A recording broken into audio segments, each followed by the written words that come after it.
আসসালামু আলাইকুম রাহমাতুল্লাহি ওয়া বারাকাতুহু। আমি সূরা বুরুজের একটা আয়াতের তাফসীরে কিছু ঘটনা বলতে চাই। সেটা হলো, যে সময় ঈসা আলাইহিস সালাম আসে, তারও কিছুদিন আগে, সেই সময় এক জালিম বাদশা ছিল, যে বাচ্চা ওই এলাকার সমস্ত মুসলমানদের উপর জুলুম নির্যাতন করত। সেই সময় এই বাদশা একজন জাদুকরকে নিযুক্ত করেছিলেন, বলেছিলেন, জাদুকর তুমি সারা জীবন আমার রাজদরবারে থাকে জাদুবিদ্যা শিক্ষা করবা। এবং সে রাজ দরবার থাকা অবস্থায় সে জাদুকর বিদ্রোহ হয়ে গিয়েছে। সে সিদ্ধান্ত নিল, বললো, হে রাজামশাই, আমার অনেক বয়স হয়ে গিয়েছে, আপনি একটা আমাকে সুন্দর সুন্দর একটা বালক আনি দিয়ে দেন, সেই বালকটা আমি আমার জাদুবিদ্যা শিক্ষা দেবো, সে আমি মারা যাওয়ার পর আপনার রাজা পরিচালনা করবে।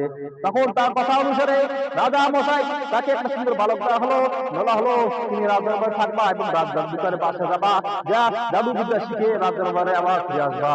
কিন্তু ওই ছেলেটা তার দরবার থেকে জাদুবিদ্যা শিখার জন্য জাদুকর বাড়ি যাওয়ার পথে এমন সময় পথিমধ্যে একজন আল্লাহ যাকে পাইল। দেখা পাওয়ার পরে তার কাছে শপথ নিল।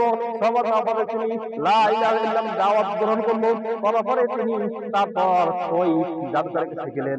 জাদুকরের কাছে যাওয়ার পরে জাদুবিদ্যা গ্রহণ করলেন। করার পরে ফেরার পথে আসতেছিলেন রাজদরবারে।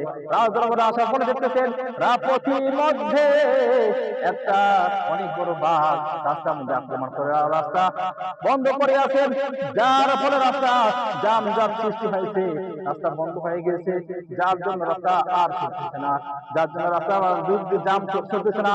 এমন তো অবস্থায় তিনি টানা যত জাদুবিদ্যা আছে সব ফেরাই করলেন। করার পর দেখতেছেন কোন জাদুবিদ্যায় কাজ হয় না বন্ধু। তখন তিনি লা ইলাহা ইল্লাল্লাহ বলে যখন একটা পাথর নিক্ষেপ করলেন, বাঘ সেখান থেকে লাফ দিয়ে চলে গেলেন। তারপর যখন তিনি আবার পুনরায় ভাবলেন যে নিশ্চয়ই লা ইলাহা ইল্লাল্লাহর অনেক পাওয়ার, অনেক ক্ষমতা আছে।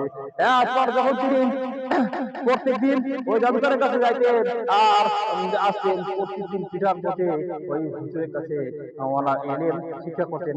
এমন তো অবস্থায় ওই পুরা রাজদরবারের কাছে পৌঁছে গেল এই যে ছেলেটা অনেক কিছু জানে, এবং এই যারা ফলে রাজা মশাই তাকে যখন বুঝতে পারলো সে মুসলমান হয়ে গিয়েছে, জালিম সরকার তাকে হত্যা করার নির্দেশ দিলেন।